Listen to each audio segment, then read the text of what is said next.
Good morning. Good morning. আমরা হচ্ছে এখন রেডি হয়ে গেছি, যাচ্ছি এক জায়গায় এক্সাইটিং। কি খেতে যাচ্ছি কুনাল? খেজুরের রস। খেজুর, ইয়েস, মানে আগে ব্রেকফাস্ট করবো। তাড়ি ঠানে না তাড়ি তাড়ি না, ওটা খেজুরের রস। আর ব্রেকফাস্ট এসে গেছে, লুচি, সাদা আলুর তরকারি, বোঁদে। বাহ, দারুণ। ব্রেকফাস্ট করেই আমরা হচ্ছে বেরিয়ে যাব। আর আজকে আমাদের ব্যাক, সো বেশি আর ঘোরা নয়, হাতটা ধুয়ে আসি। হাত ধুয়ে আচ্ছা, এই তো সাদা আলুর তরকারি, লুচি, আর ব্রেকফাস্ট ইজ কমপ্লিমেন্টারি, তো ভালো ব্যাপার। অনেক কিছুই আছে, আমরা লুচিটাই নিয়েছি, ব্রেড টোস্ট আছে, আরও অনেক কিছু ছিল।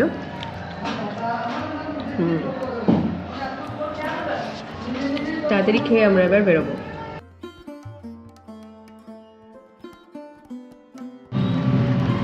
ওই 9:30টার দিকে বেরোলাম, আর একটু বেরোচ্ছি হচ্ছে আমরা নদীর ধারে, কোপাই নদীর ধারে রস খেতে। খেজুরের রস বেশ ভালো পাওয়া যায় এই সময়, সেই জন্য আর দেখি যদি গুড় টুর পাই। রাস্তাগুলো বড় সুন্দর এখানে, ঠান্ডা ভালোই আছে। আমরা এখানে র্যাপড হয়ে বসে আছি, ঠান্ডায়।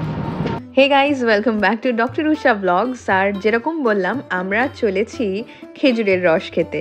খেজুরের রস আমরা যারা শহরে থাকি তারা কিন্তু একেবারেই খেতে পারি না, তাই গ্রামের দিকে এলে খেজুরের রসটা কিন্তু অবশ্যই ট্রাই করা উচিত, বিশেষ করে শীতকালে অবভিয়াসলি। তাই জন্য আমরা চলেছি কোপাই নদীর তীরে। যদিও উদ্দেশ্য শুধু খেজুরের রস খাওয়া নয়, আমাদের কিন্তু উদ্দেশ্য সুন্দর নলেন গুড় আর পাটালি কেনার, তাই সেটাও কিন্তু ওই কোপাই নদীর তীরেই পাওয়া যাবে। সেই জন্যেই এত তাড়াতাড়ি উঠে ঠান্ডার মধ্যে বেরোনো। কোপাই নদীর ধারে কাছে আসতেই কিন্তু বেশ কয়েকটা খেজুর গাছ দেখতে পাবেন রাস্তার ধারে, আর তাতে কিন্তু হাড়ি বাঁধা আছে। এই জিনিসটা কিন্তু একেবারেই কলকাতায় দেখা যায় না, এই যে এখানে একটা গাছে হাড়ি বাঁধা। আর খেজুরের রস অ্যাকচুয়ালি খেজুর গাছের যে স্যাপ সেইটা। আর বলতে বলতেই আধ ঘন্টার মধ্যে কিন্তু আমরা পৌঁছে গেলাম। আর এখানে এক দাদার কাছে এরকম আমরা খেজুরের রস খাওয়ার জন্য দাঁড়িয়েছি, আর এখান থেকেই নেব হচ্ছে খেজুরের গুড়। পাশেই কিন্তু দেখা যাচ্ছে গ্রামে হচ্ছে বানানো হচ্ছে গুড়, পাটালি সব কিছু। তো কোপাই নদীটা একটু জাস্ট ওই সামনের দিকটায়, আমি জানি না ক্যাপচার করতে পারবো কিনা, বাট খেজুরের রস কিন্তু কুনাল ফার্স্ট টাইম খাচ্ছে, আর আমার এই নিয়ে এটা সেকেন্ড টাইম আমি খেজুরের রস খাচ্ছি। চলো পিকে দেখো।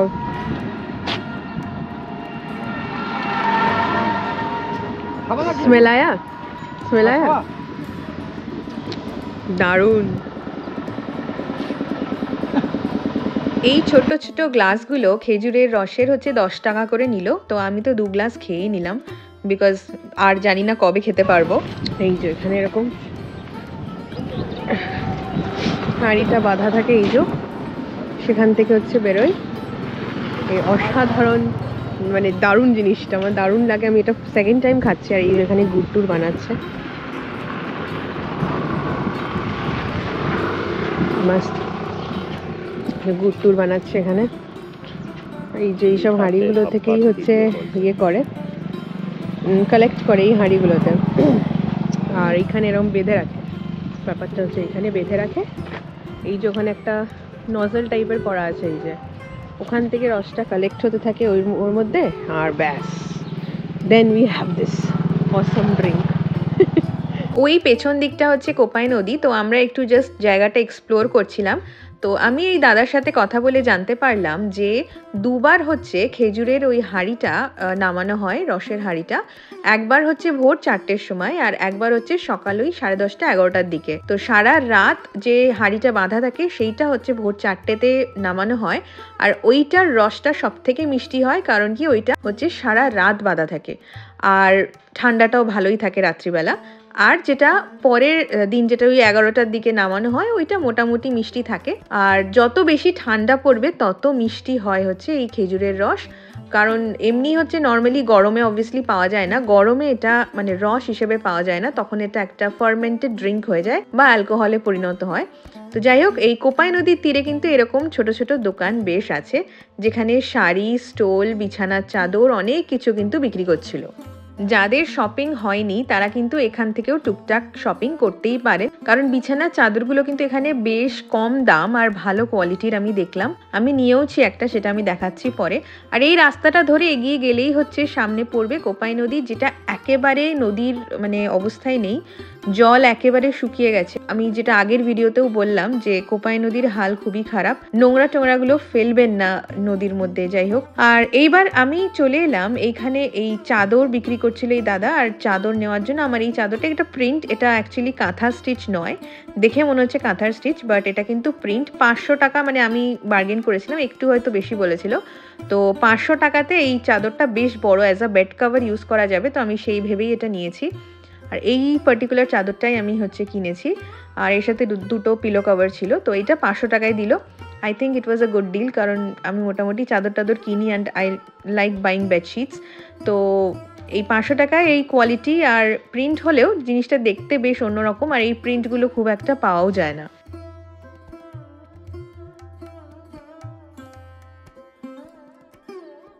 ওভারঅল জায়গাটা খুব সুন্দর, মানে এই যে সবুজ, আর আজকে কিন্তু বেশ ঠান্ডা, সকাল সকাল মানে হাওয়া দিচ্ছে খুব ঠান্ডা, সো বেশ ভালো লাগলো। সময় থাকলে হয়তো আরেকটু এখানটা কাটিয়ে যেতাম, বাট একেবারেই সময় নেই, কারণ আমাদের এরপরে আবার ট্রেন ধরার ব্যাপার আছে, আবার লাঞ্চ তুলতে হবে কিছু। সো এরপরে আমরা চলে এলাম পাটালি কিনতে আর গুড় কিনতে।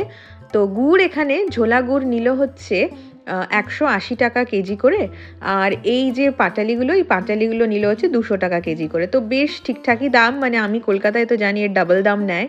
সো কিনে টিনে আমরা কিন্তু চটপট চলে এলাম হোটেলে। আচ্ছা, এখন বাজছে 11:30 আর আমরা বেরোচ্ছি। আমাদের হচ্ছে ট্রেন হচ্ছে শান্তিনিকেতন এক্সপ্রেসে আছে হচ্ছে টিকিট, আর পুরো পাইনি, মানে হাওড়া অবধি রিজার্ভেশন পাইনি, সো আমরা ওখান থেকে বর্ধমান অবধি করে নিয়েছি, আর বর্ধমান থেকে হচ্ছে আমরা লোকাল ট্রেনে করে যাব। সো ভালো লাগলো এই একদিনের হচ্ছে শান্তিনিকেতন যাত্রা, একদিনের শান্তিনিকেতন ট্যুর, মানে it's actually 2 days 1 night 2 days, আর সকালের এক্সপিরিয়েন্সটা আমার সব থেকে ভালো লাগলো। So final good bye to Dibik homestay, যেটা আমার কিন্তু বেশ ভালো লেগেছে।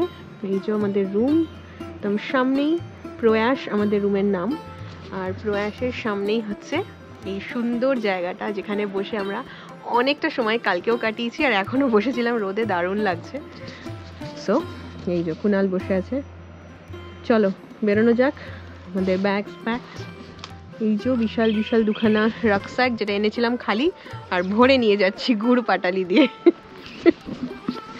লাগলো, আর আমরা এখানে, বাহ খুব সুন্দর, ভেরি গুড স্টে, জায়গাটা খুব ভালো, ডেফিনেটলি রেকমেন্ড করবো এখানে আসার জন্য। আর আমাদের একটা পার্টিং গিফটও পেলাম আমরা। Final look to Dibik homestay, বাইরে থেকেও, মানে বাইরে থেকে সত্যি বোঝা যায় না এত সুন্দর, হসপিটালিটিও এত ভালো, খুব সুন্দর। আমরা চললাম এখন। এটা actually financially supported by department of tourism, মানে ওয়েস্ট বেঙ্গলের part kind of, that's good. বেশ আমাদের ভালো লাগলো এবারের ট্রিপটা, একদম মানে ইমপ্রম্পটু ট্রিপ, তাড়াতাড়ি ডিসাইড করে একদম আমরা চলে এসেছিলাম, মানে বুকিং করে আর কি। সো বেশ ভালো লাগলো, আর বিশেষ করে আমাদের স্টেটা কিন্তু আরও ভালো লাগলো।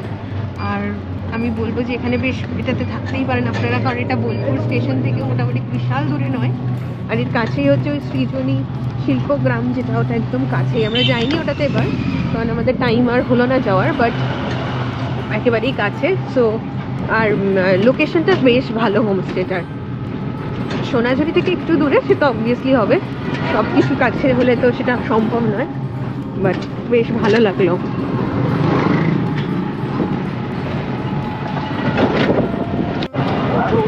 সৃজনী শিল্পগ্রাম,